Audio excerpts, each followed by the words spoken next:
এগুলোরে cross ফায়ারে দেওয়া দরকার। কোনো বিচার টিচারের দরকার নাই, জায়গায় ক্রস ফায়ার, চিল্লায় বলেন ঠিক কিনা। কুপিয়ে মানুষকে জখম করে রেখে দিয়ে যায়, 10 টুকরা 15 20 টুকরা করে বস্তাবন্দি করে ক্ষেতের মধ্যে ফেলে দিয়ে আসে, এরকম ডাকাত ছাড়া নাই। একটা সিংহ আর একটা সিংহকে মেরে 10 টুকরা 15 টুকরা 20 টুকরা করছে, এরকম কোনোদিন শুনেছেন? একটা বাঘ আর একটা বাঘকে নৃশংসভাবে হত্যা করে না, কিন্তু একটা মানুষ আর একটা মানুষকে নৃশংসভাবে হত্যা করে কি করে না? মানুষ জনপদের পর জনপদ আগুন জ্বালিয়ে ছারখার করে দেয়, উপর থেকে বোমা মেরে শহরগুলোকে জ্বালিয়ে দেয়, আছে না নাই? আপনারা হিরোশিমা নাগাসাকির কথা শুনেছেন। দ্বিতীয় বিশ্বযুদ্ধে লিটল বয় আর ফ্যাটম্যান নামে 2টা বোমা ফেলেছিল আমেরিকান সোলজাররা। কি আজীব ঘটনা, হাজার হাজার মানুষ নিচে বসবাস করছে, ওই পাইলটরা 2টা বোমা নিয়ে উপর থেকে ছেড়ে দিল। যেই পাইলটরা ফেলতেছে ওরাও কিন্তু মানুষ, ঠিক কিনা? আর যাদেরকে মারার জন্য ফেলা হচ্ছে তারাও মানুষ। এই যে আপনাদের ঢাকা চট্টগ্রাম হাইওয়েতে মেঘনা দাউদকান্দির ডানে বায়ে ভয়ঙ্কর ধরনের ডাকাতি হয় জানেন? কুপিয়ে মানুষকে জখম করে রেখে দিয়ে যায়। আমি অবাক হই যে যারা কোপাচ্ছে এরাও মানুষ, আর যাদের টাকা ছিনতাই করে নিয়ে যাচ্ছে এরাও মানুষ। গত রাতে বা গত পরশু দেখলাম যে র্যাব ব্যাটালিয়ন 11 ওদেরকে গ্রেফতার করেছে, 8 জন ধরা পড়েছে। এগুলোরে ক্রস ফায়ারে দেওয়া দরকার। কোনো বিচার টিচারের দরকার নাই, জায়গায় ক্রস ফায়ার, চিল্লায় বলেন ঠিক কিনা। তো মানুষ যদি ভালো হয় ফেরেশতার চেয়ে ভালো, মানুষ খারাপ হলে পশুর চেয়েও খারাপ। এখন সিদ্ধান্ত আপনার, আপনি কি ভালো হবেন না খারাপ হবেন? আমরা এমন মানুষ হতে চাই যে মানুষের মর্যাদা ফেরেশতাদের চেয়েও বেশি। এই কোরআন এসেছে আমাদেরকে মানুষের মতো মানুষ বানাতে। আমি প্রায় বলি যে গরুর পেট থেকে বেরোলে ওটা গরু হয়ে যায়, ছাগলের পেট থেকে বেরোলেই ছাগল, মুরগির পেট থেকে বেরোলেই মুরগি, কিন্তু মানুষের পেট থেকে বেরোলেই ওটা মানুষ হয় না, ওটার মানুষ করতে হয়, ওটার মানুষ বানাতে হয়, ঠিক কিনা? আবার ছাগল রে কেউ কোনোদিন বলে না যে তুই ছাগলের মতো ছাগল হ, বলে? গরুরে কেউ কোনোদিন বলছে তুই গরুর মতো গরু হ?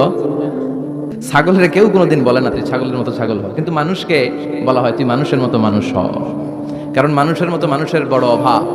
এই দুনিয়া এখন তো আর সেই দুনিয়া নাই, মানুষ নামের মানুষ আছে, দুনিয়া বোঝাই, সেই মানুষের ভিড়ে আমার আসল মানুষ নাই, ঠিক কিনা? আসল মানুষের বড় অভাব। তো এই কোরআনটা এসেছে আমাদেরকে আসল মানুষ বানাতে, মানুষের মতো মানুষ বানাতে। আপনি আপনার ছেলেদের এই বইটা পড়াই দিয়েন, দেখবেন মানুষের মতো মানুষ হয়ে গেছে। এই ছেলে আর চাঁদাবাজি করবে না, টেন্ডারবাজি করবে না, খাদ্যে ভেজাল দিবে না, মাছে ফরমালিন দিবে না, কোনো সুন্দরী নারীকে মাঝরাতে পেলে ধর্ষণের চেষ্টা করবে না, চিল্লা এখন ঠিক কিনা? এজন্য এই কোরআনটা পড়াইতে হবে, শিখাই দিতে হবে। মানুষের মর্যাদা সবচাইতে বেশি। মানুষ যদি শ্রেষ্ঠ হয় মানুষ ফেরেশতাকে ছাড়িয়ে যায়, মানুষ যদি নিকৃষ্ট হয় সে পশুত্বকে হার মানায়। খুব দামি কথা, মনে রাখবেন।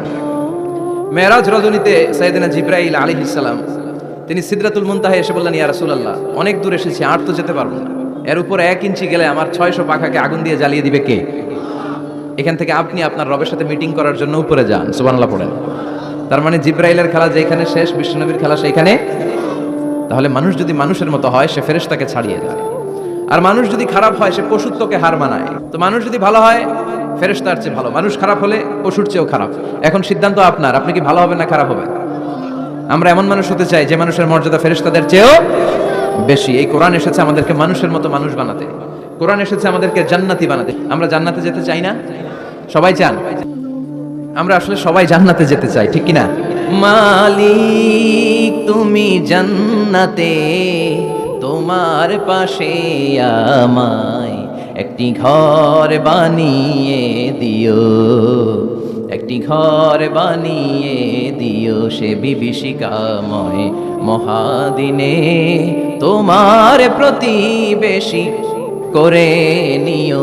মালিক তুমি জান্নাতে, তোমার পাশে আমায় একটি ঘর বানিয়ে দিও, একটি ঘর বানিয়ে দিও। পড়েন আমিন। তাহলে আমরা সবাই চাই জান্নাতে যেতে। কই যেতে? আমাদের আসলে টার্গেটই তো ওইটা। প্রত্যেকের একটা টার্গেট থাকা চাই না?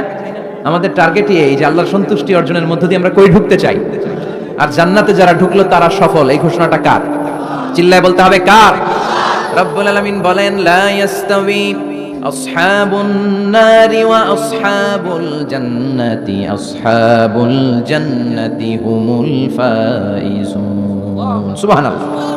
আল্লাহ বললেন যারা জান্নাতে যাবে আর জাহান্নামে যারা যাবে তারা কখনো সমান হতে পারে না, তাদের মর্যাদা কশিন কালেও এক হতে পারে না। যারা জান্নাতে ঢুকতে পারবে তারাই সফল।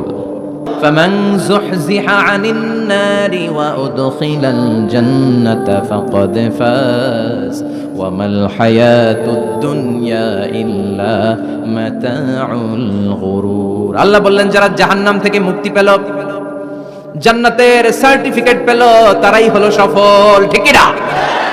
এটাই তো সফলতার মানদণ্ড হওয়া উচিত। আমি জাহান্নাম থেকে মুক্তির ঘোষণা পেলাম, আমি চিরস্থায়ী শান্তির জায়গা জান্নাতে ঢোকার অনুমতিপত্র পেলাম। আমরা সবাই কই যেতে চাই? আল্লাহ বলেন the people of paradise and the people of hell fire never be equal. The people of paradise gained the ultimate success in life. যারা জান্নাতে যাওয়ার অনুমতি পেল তারাই সফল। আমরা সেই সফল মানুষ হতে চাই, ঠিক কিনা? আমরা সবাই জান্নাতে যেতে চাই। জান্নাত এমন জায়গা যে জায়গায় আছে শুধু আরাম আর আরাম, আর জাহান্নামে আছে খালি ব্যারাম। আরামের বিপরীত কি? জান্নাতে আছে কি? ওই ব্যারাম।